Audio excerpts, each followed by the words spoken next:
Hello दोस्तों, कैसे हैं आप सब। स्वागत है आपका channel M A passion academy में। तो चलिए आज हम लोग पढ़ने वाले हैं विज्ञान की क्लास 10th। तो हम लोग का देखते हैं हम लोग का पहला चैप्टर क्या है। तो यहाँ पे हम लोग देखेंगे कि क्या क्या पढ़ना है इस अध्याय में। तो पहला हम लोग का अध्याय जो है, चैप्टर जो है वो हम लोग का क्या है, तो रासायनिक समीकरण एवं अभिक्रिया। तो पहले इसको हम लोग देख लेते हैं कि हम लोग कुछ यहाँ पे चैप्टर का हम नाम लिखे हैं। तो हमारा सिलेबस में, हमारा अध्याय में क्या केमिस्ट्री यानी रसायन शास्त्र में हम क्या ये सारे सब्जेक्ट को, ये सारी अध्याय को हम लोग पढ़ने वाले हैं। तो आप लोग को पहले से ही पता ही होगा कि जब विज्ञान जो होता है, विज्ञान को हम लोग 3 भागों में विभाजित किए हैं। एक है हम लोग का रसायन शास्त्र, एक है हम लोग का भौतिकी और एक है हम लोग का जीव विज्ञान। तो आज हम लोग जो यहाँ पे बताने वाले हैं वो हम लोग का है रसायन शास्त्र। और रसायन शास्त्र में कुल अध्याय 6 हैं जो निम्नलिखित यहाँ पे दिया गया है बोर्ड में आप लोगों का। तो फर्स्ट हमारा चैप्टर का जो नाम है वह रासायनिक अभिक्रिया एवं क्या है, समीकरण है। और दूसरा जो है अम्ल, भस्म तथा लवण है। और तीसरा जो है धातु और अधातु है। और चौथा जो है कार्बन तथा इनके क्या है, यौगिक है। और पांचवा जो है तत्वों का आवर्त वर्गीकरण है। और छठा जो है प्राकृतिक संसाधन एवं प्रबंधन है। तो आज हम लोग पढ़ने वाले हैं फर्स्ट चैप्टर रासायनिक अभिक्रिया एवं समीकरण को पढ़ेंगे। तो चलिए हम लोग जानते हैं कि रासायनिक अभिक्रिया एवं समीकरण होता क्या है।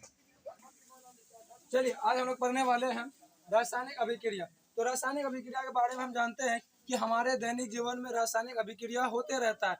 हम लोग आमतौर पे देखते हैं कि आस पड़ोस में बहुत सारे रासायनिक अभिक्रिया हमारे होते रहता है। जैसे देखिए दूध का फट जाना, यानी दूध पहले था वो फट गया, वो वहाँ पे भी क्या हुआ, रासायनिक अभिक्रिया हुआ। दूध से दही का जम जाना, वो भी क्या हुआ, रासायनिक अभिक्रिया हुआ। जैसे हम लोग देखेंगे हम लोग जो खाना खा रहे हैं वो पच जा रहा है, उसमें भी क्या हो रहा है, रासायनिक अभिक्रिया हो रहा है। जैसे देखिए लोहे में जंग लगना, ये सारी जो क्रियाएं परिवर्तन होते रहता है, ये सब क्या है, रासायनिक अभिक्रिया के द्वारा पश्चात ही क्या हो रहा, वो सब परिवर्तन हो पा रहा। आज हम लोग देख रहे हैं रासायनिक अभिक्रिया यानी केमिकल रिएक्शन। तो देखिए जब दो या दो से अधिक पदार्थ या एक ही पदार्थ टूटकर दो या दो से अधिक नए गुणधर्म वाले पदार्थ का निर्माण करता है, उसे हम लोग क्या कह रहे हैं, रासायनिक अभिक्रिया कह रहे हैं। जैसे एग्जाम्पल के लिए हम लोग देखते हैं, जैसे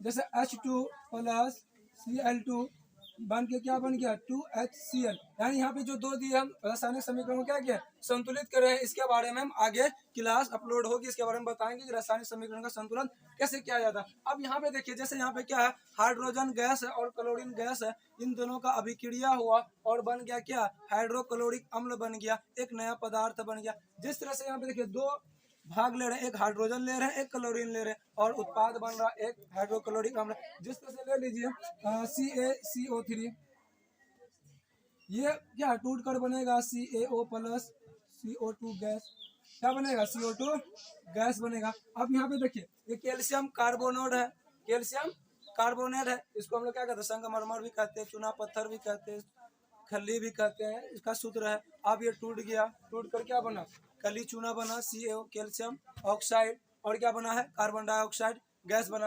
यानी हम देख रहे हैं कि जब दो या दो से अधिक पदार्थ जुड़ता है, एक नया पदार्थ का निर्माण कर रहा है, और एक ही पदार्थ टूटकर दो या दो से अधिक पदार्थ का निर्माण कर रहा, उसे हम लोग क्या कह रहे हैं, रासायनिक अभिक्रिया कह रहे हैं, यानी केमिकल इक्वेशन कह रहे हैं। ठीक है, आगे हम लोग देखते हैं कि रासायनिक अभिक्रिया होता कैसे है। चलिए अब देखते हैं हम लोग रासायनिक अभिक्रिया की क्रियाविधि, यानी रासायनिक अभिक्रिया कैसे क्रिया करता। तो हम लोग 9th में पढ़ चुके हैं कि रासायनिक अभिक्रिया में जो भाग लेता है वो कौन लेता है, परमाणु लेता है। यानी परमाणु कहते हैं किसे थे, तो परमाणु से कहते थे जिसका खंड या टुकड़ा नहीं किया जा सकता लेकिन रासायनिक अभिक्रिया में भाग लेता है। तो यहाँ पे देखिए क्या है कि किसी भी रासायनिक अभिक्रिया में अभिकारकों के अणु पहले टूट कर पहले परमाणुओं में परिवर्तित होता है, फिर वो परमाणु आपस में पुनर्संगठित होकर क्या बनाते हैं, प्रतिफल के अणु बनाते हैं। जैसे एग्जाम्पल के लिए देख लीजिए, यहाँ पे कौन भाग ले रहा, मैग्नीशियम ले रहा और क्लोरीन ले रहा। अब यहाँ पे देखो क्लोरीन क्या है, अणु के रूप में, क्लोरीन क्या है, अणु के। अब ये टूटेंगे तब बनाएंगे क्या, मैग्नीशियम क्लोराइड। यहाँ पे इसका पहले परमाणु टूटा होगा, यानी ये जो टू है ये अणु के रूप में ये टूटे हैं, फिर तो प्रतिफल की क्या परस्पर संयोग करके फिर परमाणु क्या है, अणु के रूप में बने, वो भी क्या, प्रतिफल के। हाँ अब ये जान लेते हैं कि अभिकारक जो रासायनिक अभिक्रिया में भाग लेता है उसे हम लोग क्या कहते हैं, अभिकारक कहते हैं। यानी मैग्नीशियम और क्लोरीन क्या रहा, भाग ले रहा रासायनिक अभिक्रिया में, इसे हम लोग क्या कहेंगे, अभिकारक कहेंगे। क्या कहेंगे, अभिकारक। और अब अभिक्रिया के फल स्वरूप जो नया पदार्थ बनता है ना, उसे हम लोग क्या कहते हैं, उत्पाद कहो या प्रतिफल कहो, इसे हम लोग क्या कहते हैं, उत्पाद या प्रतिफल कहते हैं। यानी रासायनिक अभिक्रिया में जो भाग ले रहा है उसे हम लोग क्या कह रहे हैं, अभिकारक। और रासायनिक अभिक्रिया के फलस्वरूप जो नया पदार्थ का निर्माण होता है उसे हम लोग उत्पाद या प्रतिफल कहते हैं। ठीक है, अब हम लोग देखते हैं रासायनिक अभिक्रिया की विशेषता, यानी रासायनिक अभिक्रिया के द्वारा क्या क्या होता है। तो देखिए रासायनिक अभिक्रिया के द्वारा क्या होता है, गैस की उत्पत्ति होती है। रासायनिक अभिक्रिया के द्वारा क्या हमें प्राप्त होती है, गैस। जिस तरह से देखिए, जब हम जिंक धातु को क्या करेंगे, यानी हाइड्रोक्लोरिक अम्ल में HCl में क्या करेंगे, जिंक डालेंगे तो हमारा बन जाएगा क्या, जिंक क्लोराइड। प्लस क्या हमें रिलीज होगी H2 गैस। यानी हाइड्रोक्लोरिक अम्ल में हम जब जिंक डालें तो हमें कौन सा गैस प्राप्त हुई, हाइड्रोजन गैस प्राप्त हुई। जिस तरह से एक सोडियम कार्बोनेट को क्या करेंगे, HCl से अभिक्रिया कराएंगे तो हमें सोडियम क्लोराइड और जल और क्या बनेगा, कार्बन डाइऑक्साइड गैस प्राप्त होगी। तो हमें क्या, कुछ रासायनिक अभिक्रियाओं में क्या होता है, गैस की उत्पत्ति होती है। जो जैसे HCl में हम क्या करें, जिंक की अभिक्रिया करवाएं तो हमारा क्या, जिंक क्लोराइड और हाइड्रोजन गैस प्राप्त होगी। उसी तरह सोडियम कार्बोनेट को क्या किया, HCl से जब अभिक्रिया कराएं तो हमें कौन सी गैस प्राप्त होगी, कार्बन डाइऑक्साइड गैस प्राप्त। उसी तरह से अवक्षेप का बना, यानी क्या रासायनिक अभिक्रिया में कुछ ऐसे रासायनिक अभिक्रिया होते हैं जिसमें क्या होता है, अवक्षेप का बना। अवक्षेप क्या होता है, अवक्षेप एक ठोस पदार्थ होता है जो क्या किसी भी रासायनिक अभिक्रिया होता है विलयन से ठोस के रूप में क्या होता है, पृथक होकर अलग हो जाता है। जिस एग्जाम्पल के लिए सिल्वर नाइट्रेट को डालेंगे, ये भी जलीय विलयन होगा तो विलयन से क्या होगा, हमें सिल्वर क्लोराइड का अवक्षेप प्राप्त होगा जो दही जैसा सफेद होता है और क्या सोडियम नाइट्रेट में प्राप्त होगा। उसी तरह बेरियम क्लोराइड के विलयन में क्या H2SO4, वो भी सांद्र नहीं डालेंगे, तनु डालेंगे तो क्या बनेगा हमारा BaSO4 यानी बेरियम सल्फेट बनेगा। ये भी सफेद होता है, अवक्षेप के रूप में क्या होता है, प्राप्त तो होता है। और ये क्या, दोगो हाइड्रोक्लोराइड अम्ल होता है। अगला हम लोग देखते हैं, अगला है ताप में परिवर्तन, उसको हम लोग देखते हैं।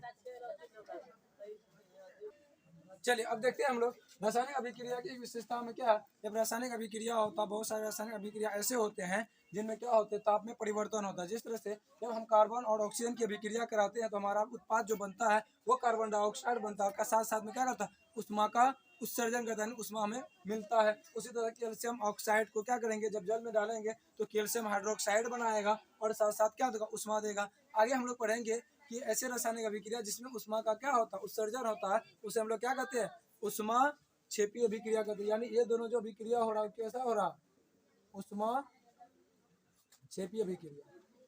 आगे हम लोग पढ़ने वाले हैं, यानी ऐसा रासायनिक अभिक्रिया जिसमें क्या होगा, उष्मा का उत्सर्जन हो, उसे हम लोग क्या कहते हैं, उष्मा क्षेपी अभिक्रिया कहते हैं। उसी तरह से हम लोग क्या, अमोनियम क्लोराइड है, जब हम बेरियम हाइड्रोक्साइड के विलयन में डालते हैं तो उसमें हमें क्या देना पड़ता है, उष्मा देना पड़ता है। इसमें उष्मा का उत्सर्जन नहीं होता, इसमें उष्मा का अवशोषण होता है, इसीलिए उष्मा की कमी हो रही है। यानी ताप में क्या, कहीं पे ताप बढ़ रहा है और कहीं ताप घट रहा है, इसीलिए इसका हेडिंग क्या, ताप में परिवर्तन। और बन रहा हमारा बेरियम क्लोराइड और अमोनिया और जल बन रहा। उसी तरह से जब नाइट्रोजन गैस को ऑक्सीजन गैस के साथ अभिक्रिया कराते हैं तो यहाँ पे भी हमें उष्मा देना पड़ता है। उष्मा का यहाँ पे अवशोषण होता है, यहाँ पे उष्मा का क्या हो रहा है, कमी हो रहा है और बन रहा है क्या, 2 नाइट्रस ऑक्साइड बन रहा है। यानी यहाँ पे ताप में क्या हो रहा है, परिवर्तन। यानी ऐसे रासायनिक अभिक्रिया जिसमें उष्मा का अवशोषण होता है उसे हम लोग क्या कहते हैं, उष्मा शोषी अभिक्रिया, उष्मा शोषी अभिक्रिया। आगे हम लोग पढ़ेंगे। अब देखते हैं रंग में परिवर्तन, क्या देखेंगे, अब हम लोग देखेंगे क्या, रंग में परिवर्तन। जिस तरह से कॉपर सल्फेट का जलीय विलयन जो होता है वो नीला कलर का होता है। जब हम जिंक से अभिक्रिया कराएंगे या उस कॉपर सल्फेट में जिंक का दाना डाल देंगे तो हमारा वहाँ पे प्रतिस्थापन अभिक्रिया होता है और हमारा बन जाता है जिंक सल्फेट और बन जाता है कॉपर। यानी जो विलयन नीला कलर था अब वो रंगहीन हो गया, गायब हो गया। क्यों, क्योंकि यहाँ पे बन गया क्या, जिंक सल्फेट। उसी तरह से यानी इसका कलर कैसा होता है, नीला, कैसा होता है, नीला। अब ये क्या हो गया, रंगहीन। यानी परिवर्तन हुआ कि नहीं हुआ, पहले नीला कलर था अब कोई कलर है ही नहीं। उसी तरह से देखिए पोटेशियम परमैंगनेट में जब हम लोग नींबू डालते हैं, यानी ये किसका ना सूत्र है, पोटेशियम परमैंगनेट का। जब हम नींबू डालते हैं यानी नींबू डालेंगे तो ये क्या हुआ, कलरलेस हुआ। क्यों हो जाएगा, क्योंकि नींबू में पाया जाता है सिट्रिक अम्ल जिसका सूत्र होता है C6H8O7 होता है। यानी जब पोटेशियम परमैंगनेट के विलयन में हम नींबू डालते हैं तो वो पोटेशियम परमैंगनेट का जो कलर होता है वो बैगनी कलर का होता है, पोटेशियम परमैंगनेट का बैगनी कलर होता है। जब हम उसमें नींबू डालते हैं ना, वो बैगनी कलर गायब हो गया, जादू हो जाता है। जादू क्यों हुआ? क्योंकि वो अभिक्रिया करके बनाता है परमैंगनिक अम्ल यानी HMnO4 और बनता है पोटेशियम आइसोसिट्रेट, जिसके कारण क्या होता है, विलयन का रंग गायब यानी रंगहीन हो जाता है। ठीक है, अगला हम लोग का है अवस्था में परिवर्तन। अब हम लोग देखते हैं अवस्था में परिवर्तन क्या है। चलिए अगला हम लोग का अवस्था में परिवर्तन है। अब देखेंगे अवस्था में परिवर्तन दो तरह का होता है, एक हम लोग का होता है भौतिक परिवर्तन, एक होता है रासायनिक परिवर्तन। अब हम लोग देखते हैं कि भौतिक परिवर्तन होता क्या। भौतिक परिवर्तन एक तरह से देखा जाएगा अस्थायी परिवर्तन, इसमें कोई प्रकार की परिवर्तन, इसमें जो परिवर्तन होता है वो फिर क्या होता है, भौतिक गुण पर परिवर्तन होता है, यानी इसमें कोई नया पदार्थ का निर्माण नहीं होता। लेकिन रासायनिक अभिक्रिया में नया पदार्थ का क्या हो रहा है, निर्माण होता है। तो यहाँ पे क्या होता है, देखिए यहाँ पे दिया है क्या, वह अस्थायी परिवर्तन जिसमें पदार्थ का केवल भौतिक गुणों में परिवर्तन होता है और कोई नया पदार्थ का निर्माण नहीं होता है, बल्कि अभिक्रिया को विपरीत करने पर पदार्थ अपनी पूर्वावस्था को प्राप्त कर लेता है। यानी जो पदार्थ पहले था, अभिक्रिया हुआ, कुछ भौतिक गुण परिवर्तन हुए, फिर जब अभिक्रिया खत्म हुई, अभिक्रिया करना बंद कर दिए, फिर वो अपना पुराना फॉर्म, पुराना रूप ले लिया। जैसे एग्जाम्पल से हम लोग आसानी से समझ सकते हैं, जैसे ठोस मोम का पिघलना। जैसे हम लोग एग्जाम्पल में क्या ले लेते हैं, ठोस मोम का पिघलना, जल का वाष्प बनना। तो ये सब हम लोग देखते हैं। ठोस मोम का पिघलना यानी ठोस मोम था, पिघल गया, हीट हुआ, दिए पिघला, फिर छोड़ेंगे, फिर क्या होगा, जम जाएगा, फिर हमारा मोम बन जाएगा। जल का वाष्प बनना, जल वाष्प बना, फिर ठंडा करेंगे, फिर वो जल बन जाएगा। गर्म किए जल को, वाष्प बना, फिर ठंडा करेंगे, फिर हमारा द्रव बन जाए। ठोस बर्फ का पिघलना यानी बर्फ पहले क्या था, द्रव अवस्था था, फ्रीजिंग किए, फिर बर्फ बना, बर्फ बनकर फिर नॉर्मल तापमान पर आएंगे, फिर वो द्रव अवस्था यानी पानी के रूप में आ जाएगा। तो ये सब क्या है, हमारा भौतिक परिवर्तन है। अब हम लोग देखते हैं रासायनिक परिवर्तन क्या होता है, अब उसको हम लोग देखते हैं। चलिए देखते हैं। अब हम लोग भौतिक अवस्था देख लिए थे, अब हम लोग देखते हैं रासायनिक परिवर्तन यानी रासायनिक अभिक्रिया के द्वारा जो परिवर्तन होता है, रासायनिक परिवर्तन, उसको देखते हैं। यानी रासायनिक परिवर्तन जो होता है ये एक क्या, अस्थायी परिवर्तन है। क्या है, अस्थायी परिवर्तन है। इसमें पदार्थ की भौतिक गुण और रासायनिक गुण दोनों क्या होते, परिवर्तन होते हैं और एक नया पदार्थ का निर्माण होता है। जब हम इस अभिक्रिया को विपरीत ले आएंगे तो पुराना फॉर्म वापस नहीं आएगा। तो हम इसमें क्या याद करेंगे कि रासायनिक परिवर्तन जो होता है ये अस्थायी परिवर्तन होता है और इसमें पदार्थ की भौतिक और रासायनिक गुण दोनों परिवर्तन होते हैं और एक नया पदार्थ का निर्माण करता है, ये याद रखेंगे। समझ। अब देखते हैं एग्जाम्पल के तौर पर क्या होता है। जिस तरह से हम एग्जाम्पल देखते हैं, क्या दूध से दही बनना, यानी दूध पहले अलग था, दही बन गया, दूध से दही बनना। अब हम लोग क्या दही से दूध बना पाएंगे, नहीं बना पाएंगे। और दूध क्या द्रव अवस्था में है, दही भी द्रव अवस्था में होता है लेकिन थोड़ा ठोस होता है, इससे दूध का फट जाना। तो ये सब क्या एग्जाम्पल। जैसे हम ले लेते हैं, क्या है, दूध से दही बनना। उसी तरह से हम ले लेते हैं क्या, कोयले का जलना, कोयले का जलना। उसी तरह से ले लेते हैं मोमबत्ती का जलना। बहुत सारे हैं। जैसे एग्जांपल के देखिए, दूध से दही बनना, ये भी क्या, अब दही से तो हम दूध बना नहीं सकते। जैसे कोयला जल गया, राख हुआ, राख से तो हम कोयला नहीं बना सकते। कागज जल गया, ये सब क्या, जैसे पेड़ से क्या पत्तियां कर टूट जाना, तो हम पत्ती को टूटा फिर हम लगा देंगे उसको, ये होने वाला संभव नहीं। उसी तरह मोमबत्ती जल गया, फिर मोमबत्ती कहाँ से लगा, तो जल के राख हो गया। तो ये सब क्या हमारे रासायनिक परिवर्तन के क्या है, उदाहरण है, एग्जाम्पल है। अगर आप लोग के इनसे भी और कोई और दूसरा उदाहरण याद है तो आप लोग क्या कीजिएगा, कमेंट में लिखकर हमको बताइएगा कि इसके और क्या क्या उदाहरण हो सकते हैं। ठीक है, आज के लिए इतना ही रहने देते हैं। आगे हम लोग पढ़ेंगे रासायनिक अभिक्रिया के बारे में और जानकारी आगे हम लोग प्राप्त करेंगे। आज के लिए इतना ही, बहुत बहुत